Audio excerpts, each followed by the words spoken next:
Hello everyone, welcome to Legal Cluster. আজি আমি পঢ়িম chapter 30 and 31 of BNSS. Chapter 30 আমাক দিছে submission of death sentence for confirmation আৰু chapter 31 আমাক appeals ৰ বিষয়ে বৰ্ণনা কৰিছে। এতিয়া chapter 30 submission of death sentence for confirmation। ইয়াত মই আপোনালোকক এটা core idea দি দিম যেটো sentence আপোনালোকৰ গোটেই sectionটোৱে বুজাই দিব মানে যিমান গিটা section আছে বুজাই দিব। The idea is that a death sentence, ito apnalake likhi lobo, a death sentence passed by a session court is not final until the High Court approves it. A sentence jodi gom pai goise, then yar thoka jikhini section thakibo hekhini easy hoi jabo. So section 407 submission of death sentence to High Court. 407 or clause 1 ot amak koy je session court e jetia death penalty award die tetia সেই session কোর্টে গুটে যেটো case record থাকিব সেই entire case record two immediately কলৈ পঠিয়াব হাই কোর্টলৈ পঠিয়াই দিব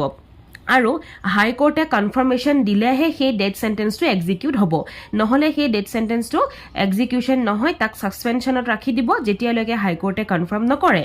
আৰু সেকশন 407 ৰ ক্লজ 2 আমাক কয় যে সেই যিজন একিউজ থাকিব তেওঁ জেলৰ কাস্টডিতে থাকিব waiting for the high court's decision Section 408 or clause 1 ত কয় যে যদি হাই কোর্টে ফিল কৰে যে এই কেছটোত আৰু ইনভেস্টিগেশন দৰকাৰ আছিল বা ইয়াত আৰু এভিডেন্স অৰ এডিশনাল এভিডেন্স দৰকাৰ আছিল তেতিয়া হাই কোৰ্টে সেই তাৰ যেটো এনকুৱাৰী হ'ব হেতু নিজে কৰিব আৰু নাইবা সেশন কোৰ্টক ক'ব এনকুৱাৰী চলাবলে ইয়াৰ মিনিং টো এটোৱে যে high court can re-examine the fact and evidence to avoid the wrongful conviction and clause 2 আমাক কয় যে নরমালি কনভিক্টেড পারসন যিজন থাকিব তেও যে বাৰেপতি উপস্থিত থাকিব লাগিব কোৰ্টত এভৰি টাইম হেতু কিন্তু মানে ম্যান্ডেটৰি ৰুল নহয় হেতু যদিহে হাই কোৰ্টে নেসেসাৰি দেখে তেতিয়া তেও আনিব পাৰে নাইবা normally the presence of convicted person is not required during such enquiry আৰু ক্লজ 3 আমাক কয় যে যদি সেশন কোৰ্টে এনকুৱাৰীটো কন্ডাক্ট কৰিছে তথাপিও কিন্তু হাই কোৰ্টলে ৰিজাল্টটো পঠিয়াব লাগিব তাৰ মানে ফাইনাল যেটো কন্ট্ৰোল হ'ব হেতু আলটিমেটলি হাই কোৰ্টৰ লগতেই থাকিব সেকশন 409 এ আমাক হাই কোৰ্টৰ এটা বহুত ডাঙৰ ওয়াইড পাৱাৰৰ কথা কয় হেতু হৈছে যে ডেথ পেনাল্টি এটা কনফাৰ্ম কৰাৰ পৰা টোটাল একুইটেল ঘোষণা কৰালৈকে তাৰ মানে তেখেতৰ যে কোনো ধৰণৰ ধৰক চাৰ্জ লগা নাই বা তেখেত ফ্ৰী হৈছে ক্ৰিমিনাল চাৰ্জৰ পৰা হেখিনি ঘোষণা কৰালৈকে হাই কোৰ্টৰ পাৱাৰ আছে ইয়াত আমাক কয় যে যদিহে এটা কেস ধৰক 407 আন্ডাৰত সেকশন 407 আন্ডাৰ যদি সেন্ড কৰা হৈছে তেতিয়া হাই কোৰ্টৰ কেটামান কাম থাকিব নম্বৰ 1 হৈছে ডেথ সেন্টেন্সটো কনফাৰ্ম কৰা আৰু নাইবা যিকোনো লফুল সেন্টেন্স পাস কৰা ফৰ এক্সাম্পল ধৰক লাইফ ইমপ্ৰিজনমেন্ট নম্বৰ বি হৈছে cancel the conviction and convict for a lesser offense or order a fresh trial. Number C hoise completely tekhetok accused jonok acquit buli ghoshona kora. Ekhini power thakibo high court or. Kintu yat amak eta provision di thua ase. Ei provision tut amak koise je right to appeal jitu thakibo hetu kintu fully protection hoi thakibo. Tar mane death sentence eta ketiao confirm nohoy jetia loike time for filing the appeal to over নহয় বা যদি appeal file কৰা হৈছে যেতিয়ালৈকে appeal decide হোৱা নাই তেতিয়ালৈকে কিন্তু death sentence টো কনফার্ম নহয় ইয়াতে আমি কি বুজিলো যে right to appeal টো ইয়াত fully protected হৈ আছে section 410 এ আমাক কয় যে death sentence confirmation এটা এজন সিঙ্গল জাজৰ সহিত কেতিয়াও নহয় যদি এখন হাই কোৰ্টত ধৰক দুজন বা তাতকৈ অধিক জাজ বহি আছে তেতিয়া হলে ডিসিশন টো at least দুজন জাজৰ হ'ব লাগিব section 411 it says the difference of opinions among the judges if the judges hearing the case are equally divided and the matter will be decided as per section 433 section 433 amak ki dia ase decision by majority after the reference or pisot jiman kini judge thakibo teolokor majority e jitu dibo heitue decision grohon kora hobo gotike iyat amak koise je jodi judges disagree hoy tetia hole কি solution আমি পাবো পাৰো তাকে ইয়াত এই সেকশনত আমাক দিয়া হৈছে সেকশন 412 ইয়াত আমাক communication of the high court অৰ্ডাৰৰ কথা কয় তাৰ মানে হাই কোৰ্টে ডিসিশনটা পাস কৰাৰ পিছত তেতিয়া বা অৰ্ডাৰটো পাস কৰাৰ পিছত হাই কোৰ্টৰ অফিচাৰে কি কৰিব ইমিডিয়েটলি এখন সাৰ্টিফাইড কপি ইদাৰ ফিজিক্যালি হক বা ইলেক্ট্ৰনিক্যালি হক সেশন কোৰ্টলৈ পঠিয়াই দিব Next chapter to hoise the chapter on appeal. It is one of the most important chapter for both mains and prelims. So a chapter to আপোনালোকে কেতিয়াও skip কৰিব নোৱাৰে ইয়াত এটা মই core idea দিও that is appeal is not a matter of right unless the law permits it আমি এটো সেন্টেন্সৰ পৰা প্ৰথম যেটো আমাৰ সেকশন আছে 413 আমি হেটোৱে বুজি লম যে চাও এপিল সাধাৰণতে কেতিয়া কৰা যায় আমি সেইটো জানিব লাগিব সো যেতিয়ালৈকে বিএনএছএছ বা বেলেগ লয়ে যেতিয়ালৈকে এলাউ নকৰে তেতিয়ালৈকে কিন্তু আমি এপিল কৰিব নোৱাৰো এটো হৈছে এটা সাধাৰণ ৰুল কিন্তু তাতো কিছুমান এক্সেপশন আছে যেটো বস্তু আমাক এইখিনতে দিয়া আছে চাওক provided that বুলি সো ইয়াত কয় যে সাধাৰণতে বিএনএছএছ বা বেলেগ লয়ে যেতিয়ালৈকে আমাক এলাউ নকৰে তেতিয়ালৈকে আমি এখন এপিল কেতিয়াও ক্ৰিমিনাল কোৰ্টৰ জাজমেন্টৰ এগেইনষ্টত আমি ফাইল কৰিব নোৱাৰো কিন্তু এক্সেপশনটো ভিকটিমছৰ ৰাইটৰ কথা কয় যে কেতিয়া ভিকটিমে ফাইল কৰিব পাৰিব এপিল এই কথাখিনি ইয়াতে কয় নাম্বাৰ 1 হৈছে যেতিয়া একিউজড জন একুইটেল বুলি ঘোষণা হয় নাম্বাৰ 2 হৈছে যেতিয়া একুইজড জন কনভিক্টেড হয় for a lesser offence number 3 হৈছে যেতিয়া কোৰ্টে গ্ৰান্ট কৰে ইনএডিকুৱেট কম্পেনসেশন সেই ক্ষেত্ৰত ভিকটিমছৰ ৰাইট থাকিব যে ভিকটিমে গৈ সিধাই এপিল এখন ফাইল কৰিব পাৰিব and such appeal will go to the same court where an appeal against conviction normally lies এই বস্তুটো মনত ৰাখিব ইয়াত এটা মই বুদ্ধিয়ে দিম যে ভিকটিমৰ যেটো স্ট্যাটুটৰী ৰাইট হ'ব এপিলৰ ক্ষেত্ৰত হেতু কিন্তু ইয়ে পসিবল কৰে কেতিয়াবা কোৱেশ্চন আহিব পাৰে যে ভিকটিমৰ স্ট্যাটুটৰী ৰাইট টু এপিল কোনটো সেকশনে পসিবল কৰাইছে সেকশন 413 নেক্সট সেকশন 414 414 টো দেখিলে এনেকুৱা লাগে যে বুজি নাপাম কিন্তু অলপমান মন দি শুনিব এই সেকশনটো কিন্তু ইম্পৰ্টেন্ট হয় সো 414 এ আমাক কয় যে কেতিয়া এপিল এলাউ হ'ব in case of security case মানে হৈছে প্ৰিভেন্টিভ কেস হেবিলা কেছত এপিল কেতিয়া এলাউ হয় তাকে ই আমাক বৰ্ণনা কৰিছে ই আমাক দুটা কথা কয় এটা হৈছে who can file an appeal আৰু দ্বিতীয়টো হৈছে when is appeal not allowed প্ৰথমতে আমি জানিম যে who can file an appeal so আমি জনাত দুটা টাইপ অফ পাৰ্সনে এপিল ফাইল কৰিব পাৰে আৰু সেই এপিলটো ডাইৰেক্টলি কলৈ যাব সেশন কোৰ্টলৈ যাব আৰু সেই দুটা টাইপ অফ পাৰ্সন কোন number 1 person order to give security for example এগৰাকী মেজিস্ট্ৰেটে ধৰক x নামৰ মানুহজনক অৰ্ডাৰ কৰিলে যে আপুনি এখিনি এমাউন্ট অফ মানি ডিপোজিট কৰক বা এখন বন্ড আপুনি দিয়ক to maintain piece and good behaviour আৰু সেই ক্ষেত্ৰত কি কৰিব x can appeal next number 2 হৈছে person whose security is rejected for example ধৰক এজন মানুহে সিকিউৰিটি হিচাপে এজন মানুহক আন এজন মানুহক লৈ আহিলে ধৰক x নামৰ মানুহজনে বেলেগ এজন মানুহ লৈ আহিছে এজ এ সিকিউৰিটি কিন্তু মেজিস্ট্ৰেটে ক'লে যে নাই মই এই সিকিউৰিটি একসেপ্ট নকৰো তেনে ক্ষেত্ৰত কিন্তু সেই যিজন x নামৰ মানুহজনে এপিল কৰিব পাৰিব সো আমি দুটা টাইপ অফ পাৰ্সন পাইছো এটা হৈছে person order to give security number 2 হৈছে person whose security is rejected this two types of person can appeal and the appeal goes to the session court clear হৈছে next আমি পইণ্টটো পাম যে কেতিয়া এপিল এলাউ নহয় সো সেকশন 141 ক্লজ 2 নাইবা section 141 close 4 ৰ আন্ডাৰত যদি এটা কেস অলৰেডি সেশন জাজৰ ওচৰত আছে তেতিয়া কিন্তু এপিল আকো কৰিব নোৱাৰি তাৰ মানে ইন সিম্পলি মই বুজাইছো ইফ দ্য সেশন জাজ is already dealing with the case you can't go and appeal against to him section 415 এ আমাক কয় যে এপিল কোত যাবগৈ তাৰ মানে যদি ধৰক এজন মানুহ কনভিক্টেড হৈ গৈছে সেই মানুহজন যেতিয়া কোৰ্টৰ ফালৰ পৰা কনভিকশন হৈছে তো তেওঁ কলৈ গৈ পেলাই এপিল কৰিবগে হেতু ইয়াত কয় নাম্বাৰ 1 আমি পাম এপিল টু সুপ্ৰিম কোৰ্ট যদি এখন হাই কোৰ্টে ট্ৰায়েল কোৰ্ট হিচাপে কাৰোবাক কনভিক্ট কৰিছে তেতিয়া হলে সেই এপিলটো কলৈ যাব সুপ্ৰিম কোৰ্ট মই এটা শৰ্ট ফৰ্মুলা আপোনালোকক দিছো লিখকচোন বাৰু সিম্পল মিনিং লিখকচোন if high court equal first court of trial লিখক if high court equal first court of trial তাৰ মানে high court যদি first court of trial হয় then তলত লিখক appeal equal supreme court ঠিক আছে হাই কোৰ্ট যদি ফাৰ্স্ট কোৰ্ট অফ ট্ৰায়াল হয় এপিলেট কোৰ্ট নহয় আকৌ দেই ফাৰ্স্ট কোৰ্ট অফ ট্ৰায়াল তেতিয়া হলে এপিল কলৈ যাব সুপ্ৰিম কোৰ্টলৈ so appeal to supreme court easy হৈ গল নাও নেক্সট পইণ্টটো লিখক point number 2 appeal to high court কি হয় যে যদি সেশন জাজ নাইবা এডিশনাল সেশন জাজৰ পৰা যদি কনভিকশন গৈছে তেতিয়া হলে সেই এপিল টু হাই কোৰ্টলৈ যাব আৰু যদি এজন মানুহক বা যদি এখন কোৰ্টে যত ইমপ্ৰিজনমেন্ট 7 ইয়াৰ্ছত কৈ এক্সিড কৰিছে তেতিয়াও কিন্তু এপিল হাই কোৰ্টলৈ যাব ইভেন যদি ধৰক কোনোবা দুজন একিউজ আছিল তাৰে এজন একিউজডক 7 বছৰতকৈ বেছি মানে ইমপ্ৰিজনমেন্ট দিয়া হৈছে তেতিয়াও সেই এপিলটো কিন্তু হাই কোৰ্টলৈ যাব সো ইজিলি আপোনালোকে লিখক সেশন জাজ অবলিক এডিশনাল সেশন জাজ oblique punishment above 7 years equal appeal goes two high court ঠিক আছে এতিয়া এপিল টু হাইকোৰ্ট হৈ গ'ল নেক্সট হৈছে appeal to court of session ইয়াত কি হয় যদি ধৰক magistrate judicial magistrate first class বা জুডিচিয়েল মেজিষ্ট্ৰেট ছেকেণ্ড ক্লাছৰ ফালৰ পৰা এটা কনভিকশ্যন গৈছে সেই এপিলটো ছেশ্যন কোৰ্টলৈ যাব যদি ছেকশ্যন 364ৰ আণ্ডাৰত এটা চেণ্টেন্স পাছ হৈছে সেইটোও ছেশ্যন কোৰ্টত যাব আৰু যদি মেজিষ্ট্ৰেটে আণ্ডাৰ ছেকশ্যন 401তো এটা চেণ্টেন্স পাছ কৰে বা অৰ্ডাৰ কৰে তেতিয়াও ইভেন ছেশ্যন কোৰ্টলৈ যাব তাৰমানে মেজিষ্ট্ৰেটৰ যিটো ডিচিশ্যন হ'ব গোটেইখিনি এপিল ছেশ্যন কোৰ্টলৈকে যায় চ' ইয়াত আপোনালোকে লিখি ৰাখক JMFC JMSC oblique sentence under section 364 oblique sentence under section 401 by magistrate ekhini koloi jabo equal to appeal goes to koloi jabo court of session এতিয়া সাব ক্লজ 4ত আমাক কি কৈছে এটা টাইম লিমিট দি থোৱা আছে কিছুমান এপিলৰ কাৰণে এটা এপিল ডিসাইড কৰিবৰ কাৰণে কেনেকুৱা টাইম লিমিট থাকে সো যিবিলাক BNS দে ভাৰতীয় ন্যায় সংহিতাৰ মতে যিখিনি ক্ৰাইম 64ৰ পৰা 71 সেকশনৰ ভিতৰত পৰিব আৰু হেবিলাকৰ যদি এপিল হৈছে তেতিয়াহলে হেখিনি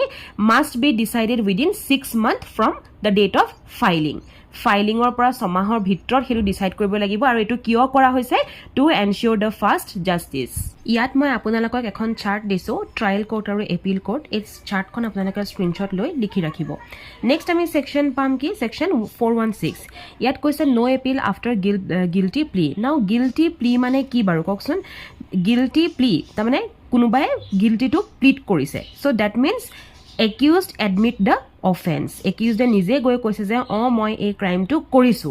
এতিয়া আপোনালোকে ভাবক যে কোনোবাই যদি আহি পেলাই কয়হি যে হয় মই গিল্টি মই এই ক্ৰাইমটো কৰিছো তেতিয়াহলে কোৰ্টে হেতু বিলিভ কৰিব বিলিভ কৰাৰ লগে লগে তাত ৰাইট টু এপিল থাকিব জানো কেতিয়াও নাথাকে হয়নে নহয় সো নৰ্মেল ৰুল আমি কি পাইছো যে if the accused pleads guilty and is convicted on that plea then appeal is generally not allowed হেতুই হৈছে আমাৰ বেসিক ৰুল বাট ইয়াত আমি দুটা সিচুৱেচন পঢ়িব লাগিব এটা হৈছে যদি হাই কোৰ্টে কনভিকশন দিছে তেতিয়া হলে তো কোনো কাৰণ নট এপিল নহয় আৰু যদি সেশন কোৰ্ট বা মেজিষ্ট্ৰেট টৰ ফাৰ্ষ্ট ক্লাছ বা সেকেন্ড ক্লাছ মেজিষ্ট্ৰেটে যদি হেতু কনভিকশন কৰিছে তেতিয়াও কোনো কাৰণত এপিল নহয় এগেইনষ্ট কনভিকশন বাট এটা এক্সেপশন আছে যে এপিল এলাউ হ'ব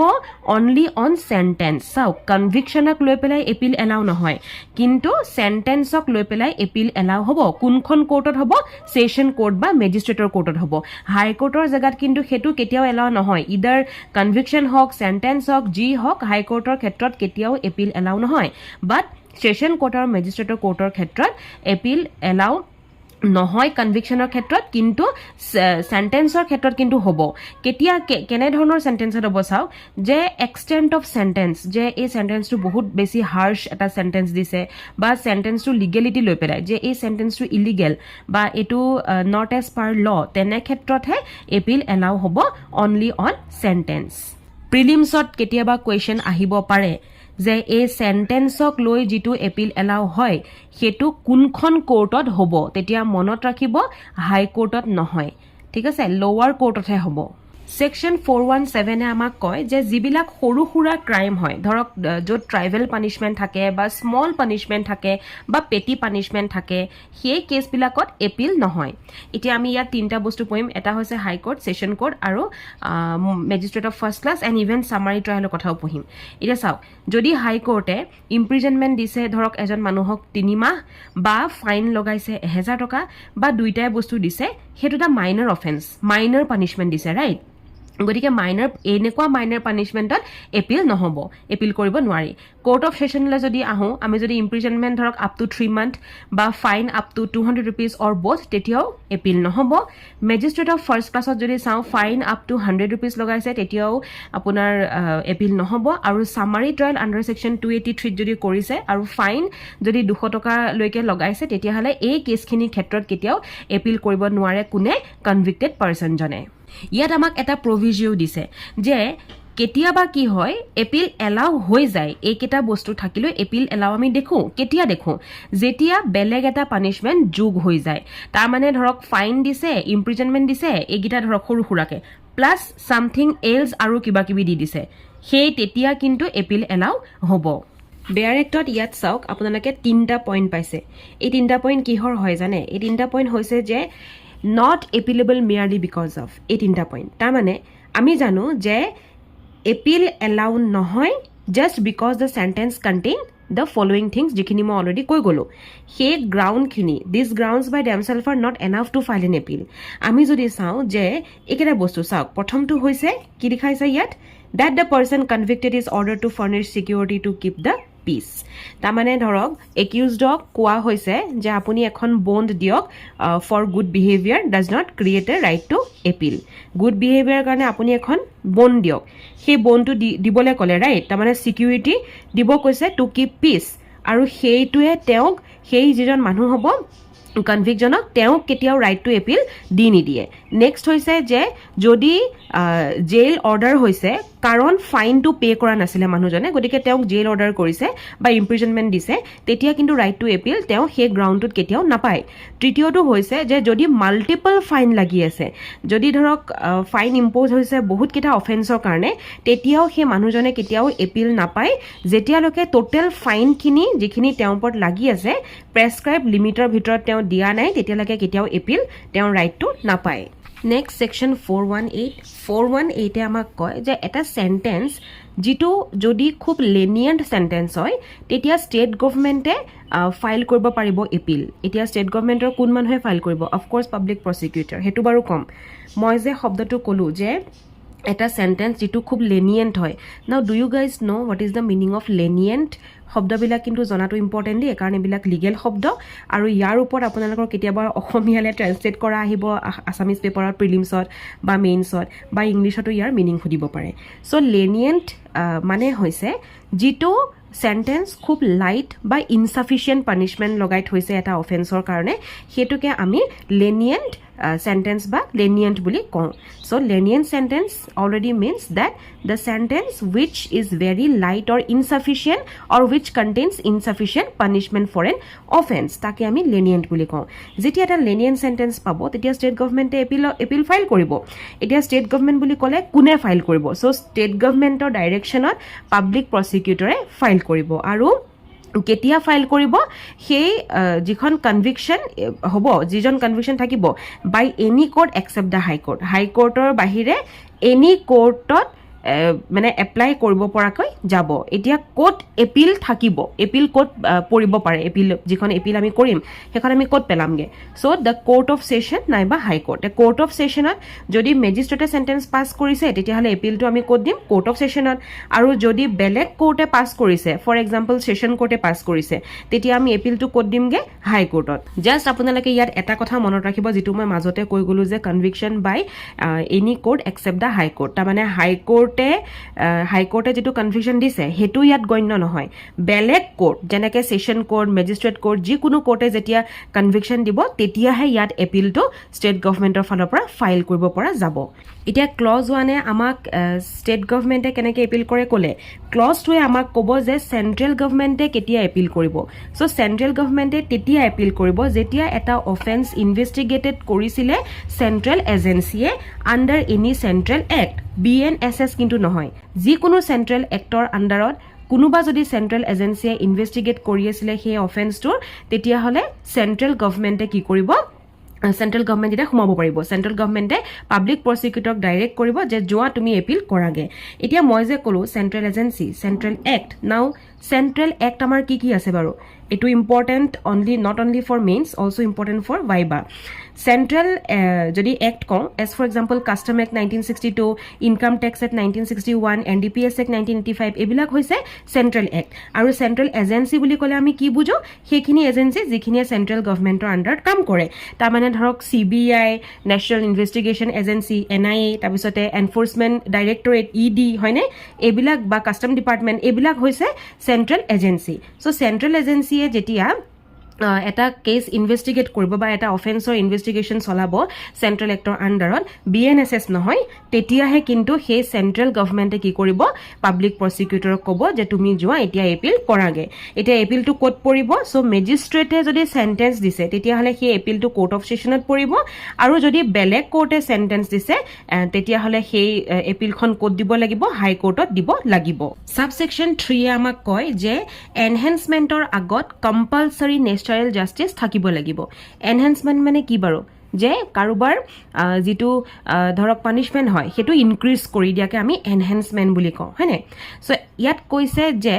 কোৰ্টে কেতিয়াও এটা সেন্টেন্স ডাইৰেক্টলি ইনক্ৰিজ কৰিব নোৱাৰে ম্যান্ডেটৰী ৰিকুৱাৰমেন্ট এটা আছে যে একিউজডৰ গুটে কথাখিনি ৰিজনেবল অপৰচুনিটি দি পেলাই কোৰ্টে হেখিনি শুনিব লাগিব আৰু শুনি থকাৰ অৱস্থাত একিউজডে আৰ্গিউ কৰিব পাৰিব যে মোক একিউটেল লাগে বা মোক সেন্টেন্সটো অলপমান ৰিডাকশন লাগে সেইখিনি বস্তু ইয়াত ম্যান্ডেটৰী ৰিকুৱাৰমেন্ট হিচাপে দিছে এতিয়া ইয়াত আমাক সাবসেকশন 4 ত আমাক কৈছে যে এপিল যিখিনি ৰিলেট হৈ আছে ভাৰতীয় ন্যায় সংহিতাৰ সেকশন 64 ৰ পৰা 71 ৰ ভিতৰত সেইখিনি ডিসাইড কৰিব লাগিব within 6 months from filing section 419 ই এটা বহুত ইম্পৰ্টেন্ট সেকশন হয় কাৰণ ই একুইটেলৰ এগেইনষ্টত এপিলৰ কথা কয় তাৰ মানে যদি এজন মানুহক একুইটেল বুলি ঘোষণা কৰি দিয়া যায় তেতিয়াহলে কিছুমান অথৰিটি আছে যেনেকে district magistrate state government central government বা কমপ্লেইনেন্ট নিজে তেনেকুৱা হে অথৰিটিখিনি কি কৰিব পাৰিব স্পেসিফিক কেছত এপিল ফাইল কৰিব পাৰিব এতিয়া মই ইয়াত আপোনালোকক কেইটামান পইণ্ট ওয়াইজ বুজাম নম্বৰ 1 আমাক সাবসেকশন 1 ত কি কৈছে যে who can appeal and where কোনে এপিল কৰিব পাৰিব আৰু ক'ত এপিল কৰিব পাৰিব পইণ্ট নম্বৰ এ আমাক কয় যে যদি মেজিস্ট্ৰেটে কাৰোবাক একুইটেল হিচাপে ঘোষণা কৰিছে যিটো কেছত সেই একুইটেল যাক ঘোষণা কৰিছে সেই মানুহজন কগনিজেবল আৰু নন বেইলেবল অফেন্সত ফচি আছিল আৰু মেজিস্ট্ৰেটে তেওঁ কি কৰিলে একুইটেল হিচাপে ঘোষণা কৰিলে তেতিয়া কিন্তু ডিস্ট্ৰিক্ট মেজিস্ট্ৰেটে পাব্লিক প্ৰসিকিউটৰক ডাইৰেক্ট কৰিব পাৰিব যে জুৱা তুমি কোৰ্ট অফ সেশনত গৈ পেলাই এপিল কৰা নম্বৰ বিত কৈছে যে যদি হাই কোৰ্টৰ বাহিৰে বেলেগ কোৰ্টে একুইটেল বুলি ঘোষণা কৰিছে আৰু যিটো বস্তু আমি এই নম্বৰ 8 যে পঢ়িলো হেতুত কভাৰ কৰা নাই বা কোৰ্ট অফ সেশনৰ ৰিভিজন একুইটেল নাছিলে কোৰ্ট অফ সেশনৰ যেটো ৰিভিজন হয় তাৰ একুইটেল ঘোষণা নহয় তেতিয়া কি হ'ব তেতিয়া ষ্টেট গভৰ্নমেন্টে পাব্লিক প্ৰসিকিউটৰক ডাইৰেক্ট কৰিব পাৰিব যে জুৱা তুমি হাই কোৰ্টত গৈ পেলাই এপিল কৰা আৰু নম্বৰ সিট কৈছে যে সেন্ট্ৰেল গভৰ্নমেন্টে এপিল কৰিব পাৰিব যদি অফেন্সটো ইনভেষ্টিগেটেড চলাই আছিল কোনে সেন্ট্ৰেল এজেন্সিয়ে under central act not BNSS ইয়াটো প্যাটাৰ্নটো সেম হ'ব মেজিস্ট্ৰেটৰ ফালৰ পৰা যদি মানে একুইটেল বুলি ঘোষণা কৰিছে তেতিয়াহলে কোৰ্ট অফ সেশনত এপিল হ'ব আৰু বেলেগ কোৰ্টে যদি ঘোষণা কৰিছে তেতিয়াহলে হাই কোৰ্টত এপিল হ'ব সাবসেকশন 3 ইয়াত এটা ওয়াৰ্ড ইউজ হৈছে লিভ দেখিছেনে এটো মিনিং কি হয় ককসুন লিভ মানে মিনিং কি হয় লিভ মানে হৈছে পারমিশন ইন দিস বিএনএছএছ ৰ মতে ঠিক আছে এতিয়া ইয়াত কৈছে লিভ অফ হাই কোৰ্ট লাগিব তাৰ মানে যে যিকোনো এখন এপিল যদি ষ্টেট গভৰ্নমেন্ট বা সেন্ট্ৰেল গভৰ্নমেন্টে হাই কোৰ্টত আহি পেলাইছেহি সেইটো কেতিয়াও ডাইৰেক্টলি পাস হ'ব নোৱাৰে leave of high court is mandatory তাৰ মানে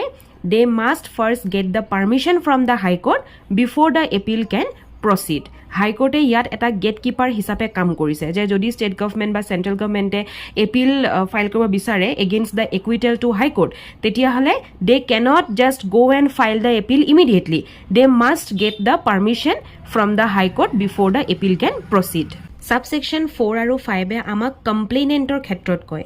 4 এ কয় যে যদি এটা কেছ কমপ্লেইন্টত ফাইল হৈছে তেতিয়া কমপ্লেইনেন্টে কি কৰিব হাই কোৰ্টত special leave to appeal apply কৰিব তাৰ মানে special permission to appeal apply কৰিব আৰু যদি হাই কোৰ্টে গ্ৰান্ট কৰে সেই স্পেশাল পাৰমিশন টু বা স্পেশাল লিভ টু তেতিয়া কমপ্লেইনেন্টে গৈ পেলাই এপিল ফাইল কৰিব পাৰে তাৰ এটা টাইম লিমিট আমাক সাবসেকশন 5 ত দি থোৱা আছে যে যদি পাব্লিক সাৰ্ভেন্ট কমপ্লেইনেন্ট হয় তেতিয়াহলে 6 মাহ যদি বেলেগ কমপ্লেইনেন্ট হয় তেতিয়াহলে 60 ডেজ আৰু সেই যেটো টাইম কাউন্ট হ'ব হেতু ডেট অফ একুইটেলৰ পৰা কাউন্ট হ'ব আপোনালোকক মই ভাবিলো যে এই চাৰ্টখনৰ দ্বাৰা ভালদৰে বুজাব পাৰিম সো চাৰ্টখন আপোনালোকে এটা স্ক্ৰিনশ্বট লৈ লিখি ৰাখিব আৰু যিখিনি মই কৈ গলো সেইখিনি বেয়াৰ এক্টৰ পৰা এবাৰ হলেও চাব তাৰ পিছতে সাবসেকশন 6 এও আমাক এটা কথা কয় যে যদি হাই কোৰ্টে ৰিফিউজ কৰে স্পেশাল লিভ যে ভাই আমি স্পেশাল লিভ তোমাক দিয়া নাই তুমি এপিল কৰিব তেতিয়া নোৱাৰিবা তেতিয়াহলে কোনো ধৰণৰ এপিল গৈ পেলাই ফাইল কৰিব নোৱাৰিব ইদাৰ ডিস্ট্ৰিক্ট মেজিস্ট্ৰেট হওক বা সেন্ট্ৰেল গভৰ্নমেন্ট হওক বা ষ্টেট গভৰ্নমেন্টে হওক সেকশন 420 ই কয় যে যদি এজন মানুহক আৰ্লিয়াৰ মানে আগতে একুইটেড বুলি তেওঁ ঘোষণা কৰা হৈছিল কিন্তু পিছত হাই কোৰ্টে কি কৰিলে সেই একেজন মানুহকে যাক একুইটেড বুলি ঘোষণা কৰা হৈছিল তাক কনভিক্টেড বুলি ঘোষণা কৰিলে তাৰ মানে তেওঁক দোষী সাব্যস্ত কৰিলে and given a very severe sentence তেতিয়া আমাক এই সেকশনটো আমাক এলাউ কৰে যে তেতিয়া আমি ডাইৰেক্টলি সুপ্ৰিম কোৰ্টত এপ্ৰোচ কৰাব পাৰিম তাৰ মানে এপিল কৰাব পাৰিম so when the high court reverses an order of acquittal convicts the accused and sentence him to death, life imprisonment or imprisonment more than 10 years or of 10 years, then the accused may appeal to the Supreme Court. ইয়াত আমি মনত ৰাখিম যে only very serious sentences have a right to appeal to the Supreme Court. Section 421 ত আমি এটা main point লিখিম, হেতু হৈছে আপোনালোকে লিখিয়ে যাওক, right of appeal লিখক, right of appeal of one co-accused equal sin দিয়ক, তাৰপিছত লিখক right of appeal for all co-accused in the same trial. এটো মই কিয় লিখালো, কাৰণ যদি এজন বা তাতোতকৈ অধিক co-accused মানে একেলগে থকা দুই তিনিজন একিউজডৰ মাজত এজন বা তাতোতকৈ অধিক যদি কনভিক্ট হৈছে একেটা ট্ৰায়েলতে, তেতিয়াহ'লে এপিলেবল জাজমেণ্ট বা অৰ্ডাৰ যিটো এক্সিষ্ট হ'ব সেইটো এনি ওৱান অফ দেমৰ কাৰণে হ'ব। তেতিয়া অল বা যিকোনো এজন কনভিক্টেড পাৰ্চনে কি কৰিব পাৰিব, এপিল ফাইল কৰিব পাৰিব। ধৰি লওক এ বি চি তিনিজন মানুহ, তেওঁলোকক একেলগে ট্ৰাই কৰা হৈছিলে আৰু সেম কেছতে তেওঁলোকক কনভিক্টেড বুলি ঘোষণা কৰা হ'ল। এতিয়া এ ধৰক পানিছমেণ্ট এৱাৰ্ড দিছে 3 years যিটো এপিলেবল হয়, আৰু বি আৰু চিক ধৰক পানিছমেণ্ট এৱাৰ্ড দিছে যিটো ধৰক স্মল ফাইন হ'ব পাৰে। নৰ্মেলি স্মল ফাইনটো নন এপিলেবল, ৰাইট? তেনে ক্ষেত্ৰত যিহেতু এ ৰাইট টু এপিল পাই গৈছে, গতিকে বি আৰু চিয়েও ইভেন এপিল ফাইল কৰিব পাৰিব আণ্ডাৰ ছেকশ্যন 421। ছেকশ্যন 422 ইয়াত আমাক ছাবছেকশ্যন 1 কয়, তাৰমানে 422 আমাক ক্লিয়াৰলি কৈছে যে কোনে এপিল হিয়াৰ কৰিব, কোনে শুনিব কোৰ্ট অফ ছেশ্যনত। চ' ছাবছেকশ্যন 1 কয় যে কোৰ্ট অফ ছেশ্যনলৈ যোৱা এপিলখিনি ছেশ্যন জাজ নাইবা এডিশ্যনেল ছেশ্যন জাজেহে শুনিব। কিন্তু তাত এটা এক্সেপশ্যন দিয়া আছে যে যদি মেজিষ্ট্ৰেট অফ ছেকেণ্ড ক্লাছে এজন মানুহক কনভিকশ্যন হিচাপে ঘোষণা কৰিছে আৰু সেইটো যদি এপিল হৈছে, তেতিয়াহ'লে কিন্তু সেইটো CJMও ইভেন শুনিব পাৰে। অকল যে ছেশ্যন জাজ বা এডিশ্যনেল ছেশ্যন জাজে শুনিব সেইটো নহয়, সেইটো বস্তু CJMও ইভেন শুনিব পাৰে, মে বি হাৰ্ড। ছাবছেকশ্যন 2 কয় যে এডিশ্যনেল ছেশ্যন জাজ নাইবা CJMে তেতিয়াহে এপিল শুনিব পাৰিব যদি ছেশ্যন জাজে নিজেই এছাইন কৰে যে এইটো বস্তু আপুনি শুনক এডিশ্যনেল ছেশ্যন জাজক নাইবা CJMক, আৰু নাইবা যদি হাইকোৰ্টে স্পেচিফিকেলি ডাইৰেক্ট কৰে যে এই কেছটো অকল এডিশ্যনেল ছেশ্যন জাজ নাইবা CJMেহে শুনিব পাৰে, তেতিয়াহে এটা কেছ এডিশ্যনেল ছেশ্যন জাজ নাইবা CJMে শুনে সেই এপিলটো। So' no' automatic power is the allocation is necessary. ইয়াত কোনো অট'মেটিক পাৱাৰ নাযায়, এল'কেট কৰিব লাগিব, তেতিয়াহে এডিশ্যনেল ছেশ্যন জাজ নাইবা CJMে শুনে। এতিয়া ছেকশ্যন 423ত আমি জানো ফৰ্ম অফ এপিল দিয়া আছে, তাৰমানে how must an appeal be filed. ইয়াত এটা মই আইডিয়া দি থওঁ যে এপিল বুলি কোৱাৰ লগে লগে ব্ৰেইনত কি বস্তু আহে, যে এখন ৰিটাৰ্ণ পিটিশ্যন আৰু এটা judgement copy, return petition plus judgement copy. So' appeal এটা ৰিটাৰ্ণ পিটিশ্যন হিচাপে যাব, এপিল এখন ৰিটাৰ্ণ পিটিশ্যন হিচাপে যাব, আৰু সেইখনক ফাইল কোনে কৰিব, ইদাৰ দ্য এপিলেণ্ট আৰু নাইবা এপিলেণ্টজনৰ এডভকেটে কৰিব। And it must include a copy of judgement or order appealed against unless the court allows otherwise. Section 424 আমাক ক্লিয়াৰলি কয় যে যদি এপিলেণ্টজন জেলত আছিলে, তেনে ক্ষেত্ৰত এপিল কৰিছে উকিলে, তেতিয়া কি হ'ব। চ' এপিলেণ্ট যদি জেলত আছে, তেতিয়াহ'লে তেওঁ যিখন এপিল ছাবমিট কৰিলে সেই এপিল পিটিশ্যনখন আৰু যিখিনি কপিজ হ'ব সেইবিলাক ৰিকুৱাৰ্ড কপিজবিলাক কি কৰিব, তেওঁ officer in charge of the জেললৈ পঠিয়াবলৈ ক'ব। বুজি পাইছে? If the appellant is in jail, he can submit the appeal petition and required copies to the officer in charge of the jail. জেইলৰ যিজন অফিচাৰ ইন চাৰ্জ থাকিব তেওঁক দিব, আৰু তেতিয়া জেইল অফিচাৰৰ ডিউটিটো কি হ'ব, he must forward them to the proper appellate court. সেই যিজন জেলৰ অফিচাৰ থাকিব তেখেতেহে এপিলেট কোৰ্টখনলৈ পঠিয়াই দিব। চ' ইয়াত আমি এটা বস্তু জানো যে জেলত থকা মানে এজন মানুহৰ ৰাইট টু এপিলটো কেতিয়াও ষ্টপ হৈ নাযায়, তেখেতে জেলৰ পৰাও ইভেন ৰাইট টু এপিল পায়, আৰু তেখেতে জেল অফিচাৰৰ দ্বাৰা কোৰ্টলৈ সেই এপিলখন পঠিয়াব পাৰে। ছেকশ্যন 426ত চাওক, এইখিনিত এটা ৱৰ্ড আছে ডিছমিছড ছামাৰিলি, হয়নে? ডিছমিছড ছামাৰিলি, ডেট মিনছ কি? ডেট মিনছ ইয়াত ছামাৰি ডিছমিজলৰ কথা কয়। ডেট মিনছ যদি এখন এপিলেট কোৰ্টে এইটো ফিল কৰে যে এই পাৰ্টিকুলাৰ এপিলখনৰ কোনো মেৰিট নাই, তেতিয়াহ'লে সেই এপিলেট কোৰ্টে সেইখন ৰিজেক্ট কৰিব পাৰিব এট দ্য ইনিচিয়েল ষ্টেজ। প্ৰথমতে ৰিজেকশ্যন কৰিব পাৰিব উইদাউট আ ফুল হিয়াৰিং, তাকেই কি বুলি কয়, ছামাৰি ডিছমিজেল। সাবসেকশন 1 এ কয় যে যদি চেক কৰাৰ পিছত এপিল পেটিশনখন আৰু কপি অফ জাজমেন্টখন চেক কৰাৰ পিছত এপিলেট কোৰ্টে দেখে যে ইয়াত কোনো সাফিচিয়েন্ট গ্ৰাউণ্ডে নাই ইন্টাৰফেয়াৰ কৰিব পৰাকৈ তেতিয়া হলে সেই এপিলখন সামাৰিলি তেতিয়াই ডিসমিজেল কৰি দিয়ে that means no need for detail arguments or full hearing if appeal looks weak এতিয়া প্ৰভিজন নম্বৰ এ আমাক কয় এপিল আন্ডাৰ সেকশন 423 তাৰ মানে এপিল যেটো 423 আন্ডাৰত আহিছে দ্যাট ক্যানট বি ডিসমিস কেতিয়া ডিসমিস কৰিব নোৱাৰে যেতিয়ালৈকে এপিলেন্ট নাইবা তেওঁ এডভোকেটক এটা reasonable chance to be hear দিয়া নাযায় তেতিয়ালৈকে হেতু ডিসমিস কৰিব নোৱাৰে that means court must hear the appellant before rejecting such appeal Provision number B কয় যে court can skip personal hearing only in exceptional cases. তাৰ মানে appeal under section 424 আহিছে and that must also be heard before dismissal. তাৰ মানে হেতু ডিসমিজেলৰ আগত শুনিব লাগিব এক্সেপ্ট কেতিয়া শুনিব লাগিব যেতিয়া সেই এপিলখন বেসলেস হয় বা ফ্ৰিভলাস হয় বা producing the accused from jail whose caused this disproportionate inconvenience. Provision number B আমাক কয় যে নরমালি এখন কোর্টে কেতিয়াও এখন এপিল ডিসমিস কৰিব নোৱাৰে উইদাউট হিয়াৰিং দ্য এপিলেন্টক নুশুনাকৈ কেতিয়াও ডিসমিস নকৰে বাট এক্সেপশনাল সিচুৱেশন থাকে য'ত কোৰ্টে পাৰ্সোনাল হিয়াৰিং টু স্কিপ কৰি দিয়ে to avoid the abuse of process or unnecessary hardship that means আমি জানো যে hearing is the rule right summary dismissal is the exception only under provision B of the section 424 That means ই আমাক clearly কয় যে এপিলখন যদি ফ্ৰিভলাস ওলাইছে বা বেসলেস ওলাইছে বা producing the accused from jail whose caused this disproportionate inconvenience তেনে ক্ষেত্ৰত কোৰ্টে কিন্তু উইদাউট হিয়াৰিং ডাইৰেক্ট ডিসমিস কৰিব মানে এপিলেন্ট যিজন হ'ব তেখেতৰ এই এপিলখনেই নুশুনিব উইদাউট হিয়াৰিং এটো ডিসমিস কৰি দিব Provision number C কয় এটা টাইম পিৰিয়ড তাৰ মানে কোৰ্ট এখন সদায় ৰখিব এপিল ফাইলিং পিৰিয়ড যেতিয়ালৈকে শেষ নহয় তেতিয়ালৈকে কোৰ্ট সদায় ৰখে an appeal under section 424 cannot be summarily dismissed until the time limit for filing appeal has expired Subsection 2 ই আমাক কয় যে কোৰ্ট এখনে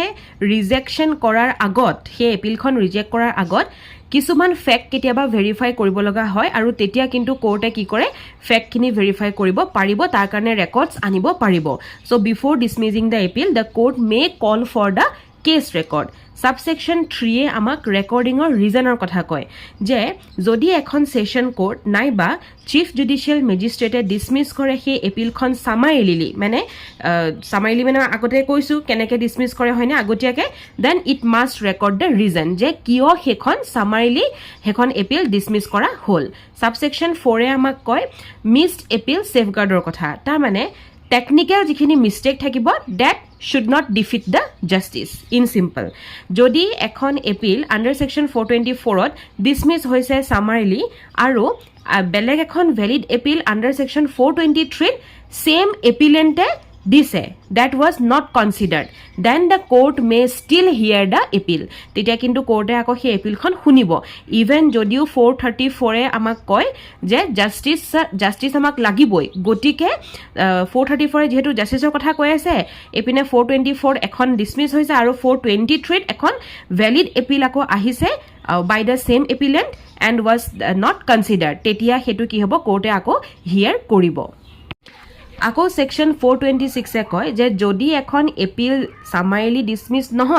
নহল তেতিয়া কি হ'ব তেতিয়া কোৰ্টে এটা ডেট ফিক্স কৰি দিব এখন নোটিস পঠিয়াব ৰেকৰ্ডখিনি কল কৰিব আৰু তাৰ পিছত পাৰ্টিখিনি শুনিব সাবসেকশন 1 এ কয় যে ইস্যু অফ নোটিস এই নোটিস বুলি ক'লে নোটিসবোৰ একচুয়ালি কালে পঠিয়াই বাৰু এপিলেন্ট ষ্টেট কমপ্লেইনেন্ট একিউজড এই চাৰিজন পাৰ্সনলৈ সেই নোটিস পঠিওৱা হয় তাৰ মানে এখন এপিলেট কোৰ্টে ডিসাইড কৰিলে যে এখন এপিল আমি ৰিজেক্ট নকৰো at the start it must then সেই এপিলেট কোৰ্টে কি কৰিব এখন নোটিস পঠিয়াব হিয়াৰিংৰ কাৰণে প্লেস আৰু টাইম মেনশন কৰি আৰু সেই নোটিসখন কলৈ পঠাব প্ৰথম হৈছে এপিলেন্টলৈ পঠিয়াব এপিলেন্ট নাইবা ধৰক তেওঁৰ এডভোকেট জনলৈ পঠিয়াব দ্বিতীয়টো হৈছে ষ্টেটলৈ পঠিয়াব ষ্টেট মানে কি ষ্টেটৰ অফিচাৰজন তাৰ মানে পাব্লিক প্ৰসিকিউটৰ দেন পঠিয়াব কমপ্লেইনেন্টলৈ কমপ্লেইনেন্ট মানে তেতিয়া পঠাব যেতিয়া কেছটো ষ্টাৰ্ট হ'ব only on a private complain তেতিয়াহে কমপ্লেইনেন্টলৈ পঠিয়া হয় এণ্ড দেন পঠিয়াব হ'ব একিউজড হলে যদি এপিলটো আন্ডাৰ সেকশন 418 বা 419 ৰ আন্ডাৰত আছে তেতিয়া আৰু নাইবা যদি copy of ground of appeal খিনি দি পেলাই হে একেখণ্ডে দি পেলাই তেওঁলোকক কি কৰিব একুইজলে কি কৰিব পঠিয়াই দিব ইয়াৰ মিনিংটো এইটোৱে যে everyone concern must know when and why the appeal will be heard subsection 2 A কয় যে এখন নোটিস ইস্যু কৰাটো হৈ গল ইস্যু কৰাৰ পিছত এপিলেট কোৰ্টে কি কৰিব কেস ৰেকৰ্ডৰ কল কৰিব if not already available তেতিয়া কেস ৰেকৰ্ড কল কৰিব আৰু সেই পাৰ্টিজ খিনিক শুনিব হিয়াৰ কৰিব ইয়াত এটা আমাক প্ৰভিজিও বা এক্সেপশন দি থোৱা আছে যে যদি এপিলখন only about sentence হেতুত অকল সেন্টেন্সৰ কথাহে আছে তেতিয়া কি হ'ব কোৰ্টে the court need not call the full record তেনে ক্ষেত্ৰত ফুল ৰেকৰ্ডটো আকৌ পঠিয়াবলৈ কোৰ্টে নকয় ফুল ৰেকৰ্ড তেতিয়া unnecessary হয় যেতিয়া guilt is not disputed subsection 3 A আমাক কয় যে appeal only on sentence যেতিয়া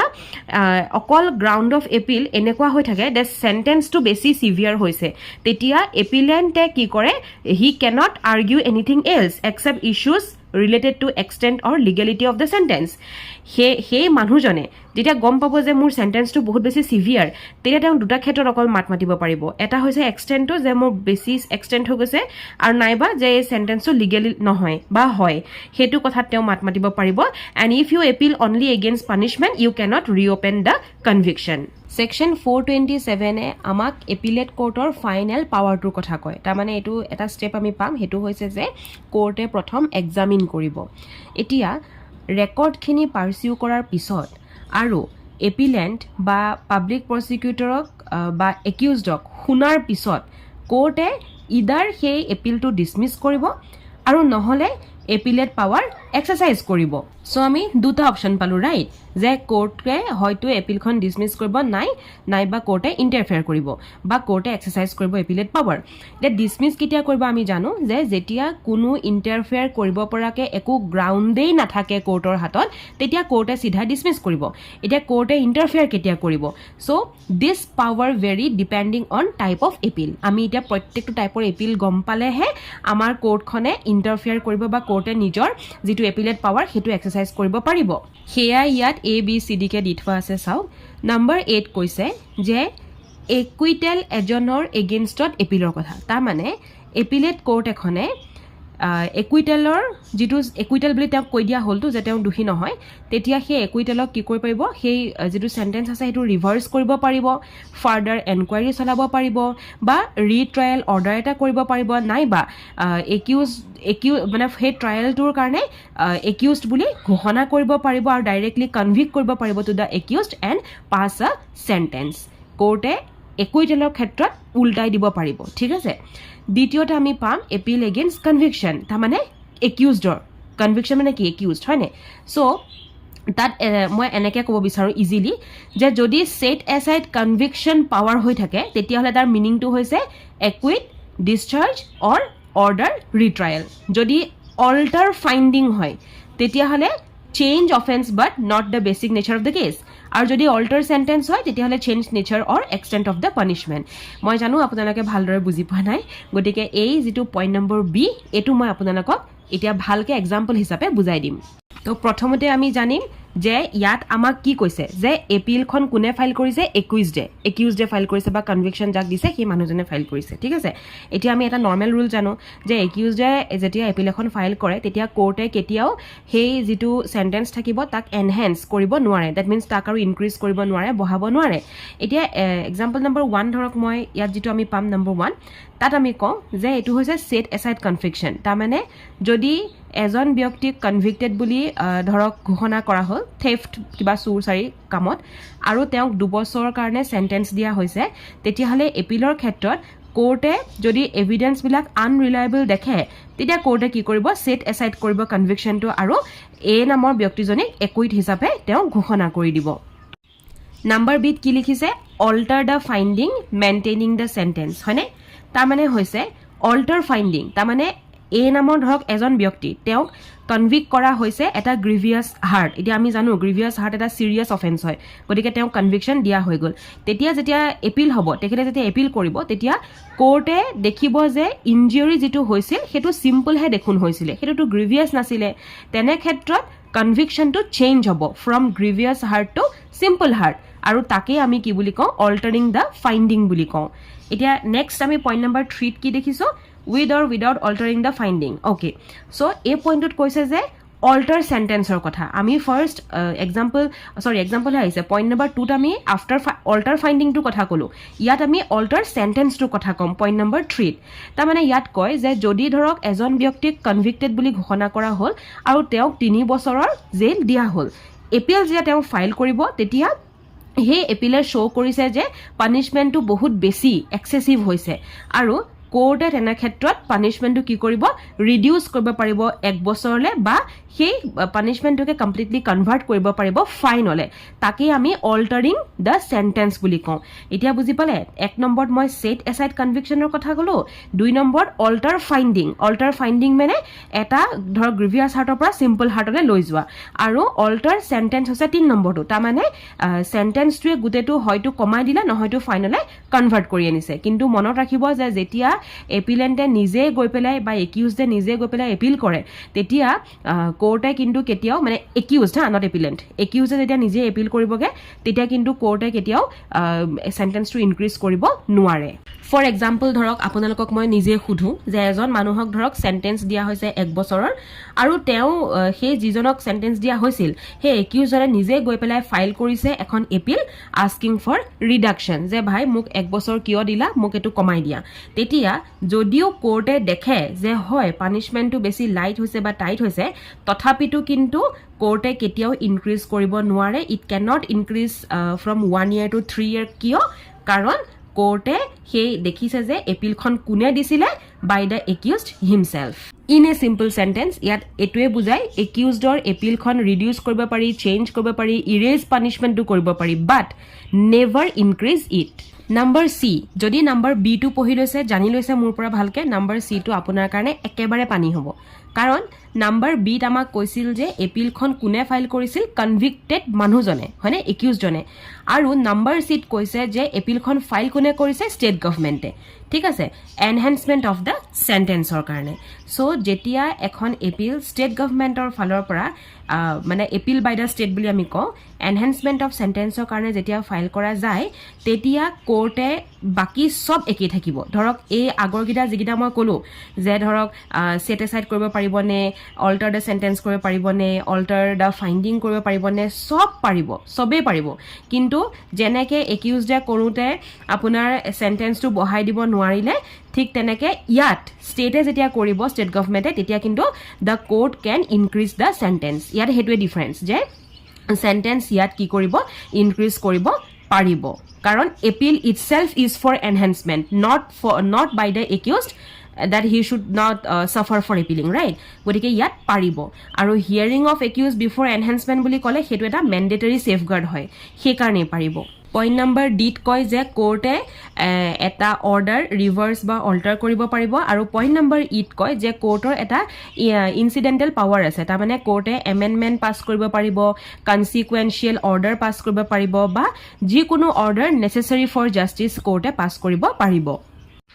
এক্সাম পইণ্টৰ ভিউৰ পৰা এই দুটা প্ৰভিজন ইম্পৰ্টেন্ট হয় দেই আমাক ইয়াত দুটা প্ৰভিজন দিছে 427ত এটা হৈছে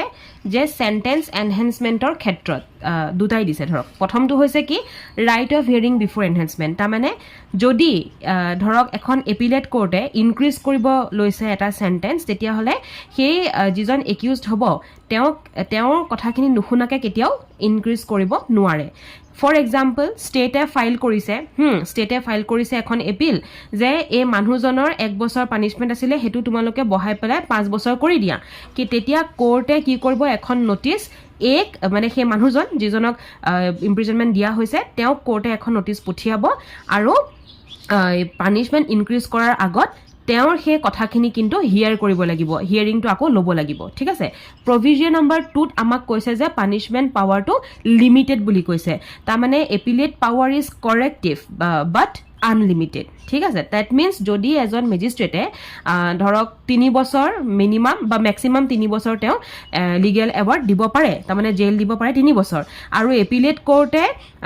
ধৰক তেতিয়া সেই 3 বছৰটো 7 বছৰ কৰিব নোৱাৰে যদিও ধৰক অফেন্সটোৱে এলাউ কৰে যে অফেন্সটো গভীৰ তথাপিতো এপিলেট কোৰ্টে নোৱাৰে কিয় কাৰণ সেই যিখন ট্ৰায়েল কোৰ্ট আছিলে ট্ৰায়েল কোৰ্টখনৰ হেতু পাৱাৰ নাছিলে হেতু কাৰণে এপিলেট কোৰ্টেও নোৱাৰিব আৰু এই দুইটা বস্তু কিহৰ ক্ষেত্ৰত কৈ আছে আমাক এনহেন্সমেন্ট অফ সেন্টেন্সৰ কথাহে ইয়াত কৈছে নেক্সট আমি পাম সেকশন 428 আৰু এই 428 পঢ়োতে আমি চেপ্টাৰ 29 টো আমি মনত ৰাখিম 29ত কি আছিল বাৰু জাজমেন্ট আছিল হয়নে সো জাজমেন্ট আৰু এপিলেট জাজমেন্ট এই দুটা বস্তু একে বুলি কৈছে ইয়াত যে এপিলেট জাজমেন্টেও এটা ফৰ্মেল ষ্ট্ৰাকচাৰে ফলো কৰিব তাতো একিউজড যে থাকিবই লাগিব কম্পালসৰি থাকিবই লাগিব প্ৰেজেন্ট হেতু কিন্তু এপিলেট জাজমেন্টটো নহয় হেতু কথাই কৈছে ইয়াত সিম্পল সেকশন 429 এ হাই কোৰ্টৰ ডিসিশনটো হাই কোৰ্টে কেনেকৈ কমিউনিকেশনটো কৰে তাৰ কথা কয় ইয়াত সাবসেকশন 1 এ সাৰ্টিফিকেশনৰ কথা কয় আৰু সাবসেকশন 2 এ ডিউটি অফ লোৱাৰ কোৰ্টৰ কথা কয় এতিয়া সাবসেকশন 1 ত কি কয় যে যদি হাই কোৰ্টে ডিসাইড কৰিছে এটা এপিল তেতিয়া সেই এপিলটো ডিসাইড কৰাৰ যিখন কপি হ'ব সেইখন সাৰ্টিফাই কৰি পেলাই সেই জাজমেন্টটো কলৈ পঠিয়াব লোৱাৰ কোৰ্টলৈ পঠিয়াই দিব এতিয়া যদি সেই লোৱাৰ কোৰ্ট বুলি ক'লে আমি বহুত বুজিম ৰাইট যদি সেই অৰিজিনেল কোৰ্টখন যদি জুডিশিয়েল মেজিষ্ট্ৰেটৰ কোৰ্ট হয় তেতিয়া হলে হাই কোৰ্টে অৰ্ডাৰটো সিজেএমৰ থ্ৰু দি পঠিয়াব আৰু যদি সেই অৰিজিনেল কোৰ্টখন তাৰমানে লোৱাৰ কোৰ্টখন যদি এক্সিকিউটিভ মেজিষ্ট্ৰেটৰ কোৰ্ট হয় তেতিয়া হলে হাই কোৰ্টে সেই অৰ্ডাৰটো ডিস্ট্ৰিক্ট মেজিষ্ট্ৰেটৰ থ্ৰু দি পঠিয়াই দিব দেন সাবসেকশন 2 এ আমাক ডিউটি অফ লোৱাৰ কোৰ্টৰ কথা কয় তাৰমানে লোৱাৰ কোৰ্টে কি কৰিব অৰ্ডাৰ এটা পাছ কৰিব according to the high court decision আৰু সেই এমেন্ড কৰিব ৰেকৰ্ডখিনি যদিহে প্ৰয়োজন হয় দ্যাট মিন্স হাই কোৰ্টৰ অৰ্ডাৰটো ইমপ্লিমেন্ট কৰিব লাগিব স্ট্ৰিক্টলি নেক্সট সেকশন হৈছে section 430 and this section is very important for judiciary ইয়াত আমাক এপিলৰ সময়ত সেন্টেন্সে হওক বা বেইলে হওক সেই বস্তুটো সাসপেনশনৰ কথা আমাক ইয়াত এই সেকশনটোতে দিয়া আছে সাবসেকশন 1 এ কয় যে এপিলেট কোৰ্টৰ পাৱাৰ এটাৰ কথা যে এপিলৰ সময়ত যদি সেই এপিলটো কনভিক্টেড পাৰ্সনে কৰিছিলে তেতিয়া সেই সময়ত কোৰ্টে এটা সেন্টেন্স তেখেতৰ সেন্টেন্সটো সাসপেন্ডো কৰিব পাৰে নাইবা তেখেতক ৰিলিজো দিব পাৰে এখন বেইল লৈ পেলাই বা তেওঁ নিজৰে বন্ড নাইবা বেইল বন্ড দি পেলাই ৰিলিজ কৰিব পাৰে and this reason must be recorded in writing যে কিয় তেওঁক আৰু কোনটো ক্ষেত্ৰত তেওঁক ৰিলিজ কৰা হ'ল তাত আমাক দুটা প্ৰভিজিও দিছে ফাৰ্ষ্ট প্ৰভিজিয়ে আমাক এটা সিৰিয়াছ অফেন্সৰ কথা কৈছে যে যদি সেই কনভিকশ্যনটো ডেথ পেনাল্টি নাইবা লাইফ ইম্প্ৰিজনমেণ্ট নাইবা 10 বছৰ বা তাতোতকৈ অধিক ইম্প্ৰিজনমেণ্ট আছিলে তেতিয়াহ'লে কোৰ্টে প্ৰথম পাব্লিক প্ৰসিকিউটৰক চান্স টু অপ'জ ইন ৰাইটিঙৰ কাৰণে ক'ব before granting the bail and then second প্ৰভিজনত আমাক কৈছে যে যদি আফটাৰ বেইল পাব্লিক প্ৰসিকিউটৰে apply কৰিব পাৰিব to cancel the bail even after bail also the public prosecutor can apply to cancel the bail subsection 2 এ আমাক হাই কোৰ্টৰ পাৱাৰ কথা ক'লে সো subsection 1 এ আমাক যেহেতু এপিলেট কোৰ্টৰ পাৱাৰ এটা দিছে কথা কৈছে subsection 2 এ তেনেকে আমাক হাই কোৰ্টৰ পাৱাৰৰ কথা কৈছে যে high court can use this power even when appeal is before a lower appellate court আৰু subsection 3 এ আমাক temporary bail to file appealৰ কথা কয় তাৰ মানে যদি convicted person জনে দেখুৱায় যে হি ইন্টেন্ড টু এপিল তেতিয়া কোৰ্টে বেইল গ্ৰান্ট কৰিব unless special reason to refuse যদিহে সেন্টেন্সটো ইকুৱেল টু বা লেছ দেন 3 ইয়াৰ্ছ হয় তেতিয়াহ'লে কণ্ডিশ্যনটো কি লগাব যে সেই মানুহজন ৱাজ অলৰেডি অন বেইল আৰু যদি চিটুৱেশ্যনটো অফেন্সটো বেইলেবল হয় তেতিয়াহ'লে কণ্ডিশ্যনটো লগাব যে person was already on bail that means person was already on bail এই কণ্ডিশ্যনটোতে দুটা সিচুৱেশ্যন কভাৰ কৰিব এটাটো হৈছে সেন্টেন্স ইকুৱেল টু বা less than not less than 3 years আৰু আনটো হৈছে যে অফেন্সটো যদি বেইলেবল হয় তেতিয়া that means sentence is treated as suspended during this time সেই সময়খিনিতহে সেই সেন্টেন্সটো সাসপেন্ড হিচাপে ধৰি লোৱা হ'ব হেতুকে আমি টেম্পৰেৰী বেল বুলি কওঁ ফাইল এপিল ফাইল কৰোঁতেটো টেম্পৰেৰী বেল বুলি কওঁ ঠিক আছে আকৌ এবাৰ মই পুনৰ কৈ দিছো যে যদি convicted person if the convicted person shows he intends to appeal then court must grant bail unless special reason to refuse it আৰু হে ৰিজন কিটা কি sentence equal or not less than 3 years and offense is bailable ঠিক আছে subsection 4 এ আমাক কয় exclusion of bail period ৰ কথা যে যদি মানে if later sentenced to imprisonment then time spent out on bail under this section will not count towards the sentence that means bail time does not reduce jail term একদম মন ৰাখক bail time time bail time does not reduce jail term কেতিয়াবা এটো ওপৰত কিন্তু এখন এছেও লিখিব দিব পাৰে গতিকে আমি ইয়াত কি পাওঁ যে যেটো সেন্টেন্স স্পেন্ড আউট হৈছে বেইলৰ ক্ষেত্ৰত হে এই সেকশনটোত হেতুৱে কিন্তু সেন্টেন্সৰ যেটো কাউন্টিং হ'ব হেতু আকৌ ৰিডিউস কৰি নিদিয়ে সেকশন 431 এই সেকশনটোত আমাক কয় যে during appeal also the court can control the presence of accused prison or bail তাৰমানে সেকশন 419 ৰ আন্ডাৰত যদি এখন এপিল ফাইল হৈছে এতিয়া 419 মানে কি এপিল এগেইনষ্ট দা একুইটেল বাই হাই কোৰ্ট কাৰেক্ট সো 419 আন্ডাৰত যদি এখন এপিল ফাইল হৈছে হাই কোৰ্টে তেতিয়া কি কৰিব পাৰিব ৱাৰেন্ট এখন ইস্যু কৰিব পাৰিব to arrest the accused and bring him before the high court or any subordinate court সেই এৰেষ্ট কৰাৰ যেটো মানে ক্যাপাসিটি হেতু হাই কোৰ্টৰ ইয়াত থাকে যে ৱাৰেন্ট এখন দি পেলাই এৰেষ্ট কৰিব তেও পাৰিব হাই আৰু হাই কোৰ্টৰ সন্মুখলৈ লৈ আহিব লাগিব নাইবা সাবঅৰ্ডিনেট কোৰ্টৰ সন্মুখলৈ লৈ আহিব লাগিব the court where the accused is produced may commit him to prison pending appeal or admit him to bail যিকোনো এটা হাই কোৰ্টে দিব পাৰিব হয়তো জেললৈ পঠিয়াব পাৰিব আৰু নহয়তো তেওঁক এডমিট দিব বেইল লৈ পেলাই তাৰ মানে ইয়াত আমাক কৈছে যে even during appeal the court can control the presence of accused prison or bail section 432 A আমাক এডিশনাল এভিডেন্সৰ কথা কয় এপিলৰ ক্ষেত্ৰত যে যদি এপিলেট কোৰ্টে ভাবে যে ইয়াত আৰু অলপ এভিডেন্স লাগিব তেতিয়া হলে সেই এপিলেট কোৰ্টে কালেক্ট কৰিব পাৰিব evidence before deciding the appeal ইয়াত সাবসেকশন আমাক তিনটা দিছে চাৰিটা দিছে এই চাৰিটা সাবসেকশন ভালকে পঢ়িব লাগিব সাবসেকশন 1 এ আমাক কয় যে এডিশনাল এভিডেন্স কেনেকৈ লোৱা হয় সো কোৰ্টে ৰেকৰ্ড কৰিব ৰিজনস খিনি যে এডিশনাল এভিডেন্স কিয় দৰকাৰ হৈছে আৰু সেই এভিডেন্স খিনি বাই দা এপিলেট কোৰ্ট ইটসেলফে ল'ব লাগিব আৰু নাইবা ডাইৰেক্ট কৰিব লাগিব এখন লোৱাৰ কোৰ্টক ধৰক মেজিস্ট্ৰেট বা court of session if high court is appellate court তেতিয়াহে আকৌ ডাইৰেকশন দিব ন যে লোৱাৰ কোৰ্টত যে এই এভিডেন্স খিনি ৰেকৰ্ড ৰিজন কৰিব আৰু লগালক হেতু লবৰ কাৰণে দিব এভিডেন্সটো লবৰ কাৰণে ক'ব সাবসেকশন 2 এ আমাক সাৰ্টিফিকেশনৰ কথা কয় যে যদি লোৱাৰ কোৰ্টে এভিডেন্স লয় তেতিয়া হলে it must certify it to the appellate কোৰ্টলৈ সাৰ্টিফিকেশন কৰি পঠিয়াব লাগিব আৰু এপিলেট কোৰ্টে তেতিয়া কি কৰিব সেই যেটো এপিল হেতু ডিসপোজ কৰিব দেন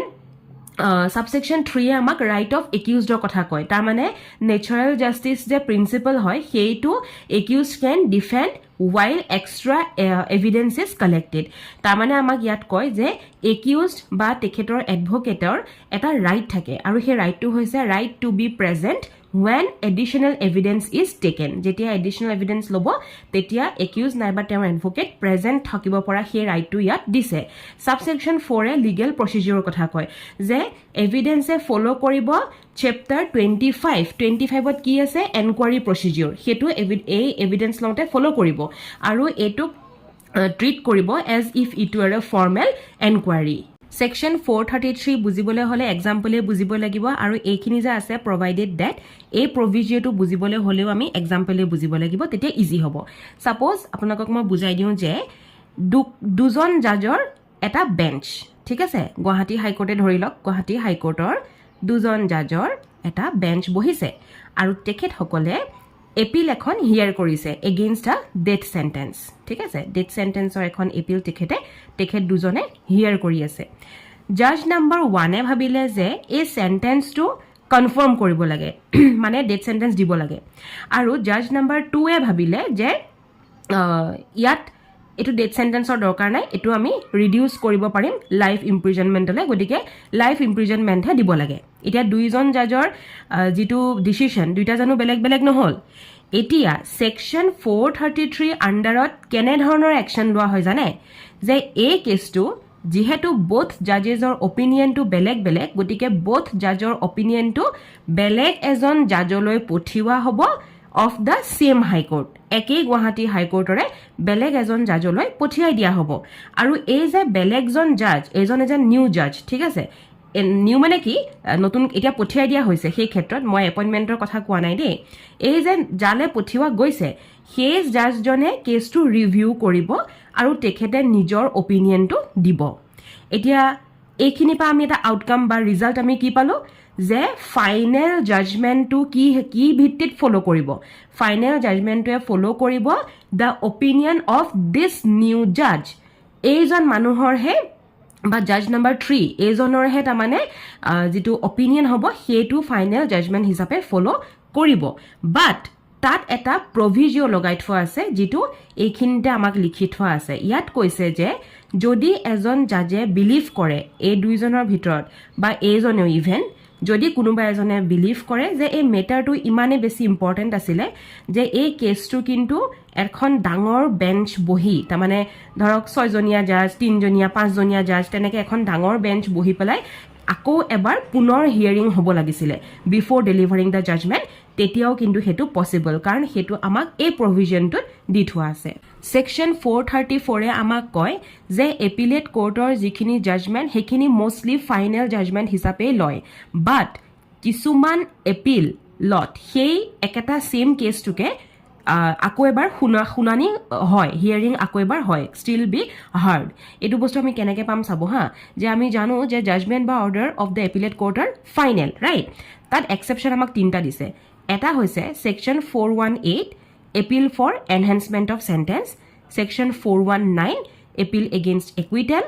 subsection 4 of section 425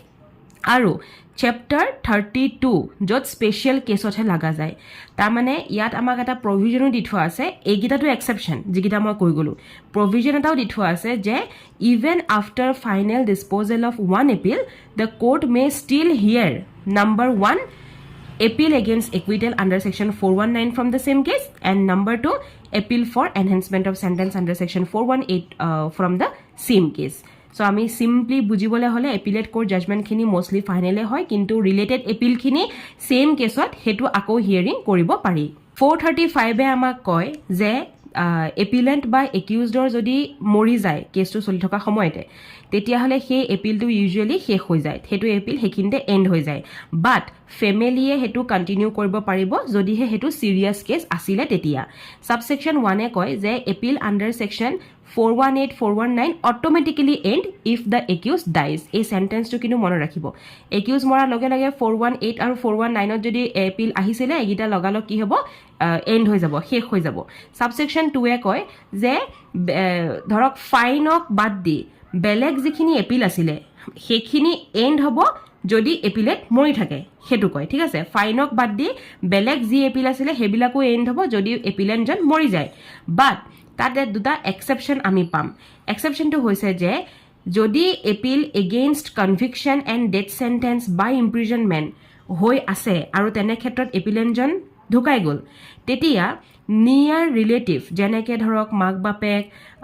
গিৰিয়েক ঘৈণীয়েক বা চাইল্ড ব্ৰাদাৰ সিস্টাৰ এওঁলোকে 30 দিনৰ ভিতৰত এপ্লাই কৰিব পাৰিব টু কন্টিনিউ দা এপিল আৰু যদি কোৰ্টে এলাউ কৰে তেতিয়াহলে এপিল কন্টিনিউ হৈ গৈ থাকিব that's all on today's session আমি নেক্সট সেশনত পঢ়িম চেপ্টাৰ 32 য'ত আমি ৰেফাৰেন্স এণ্ড ৰিভিজনৰ কথা গম পাম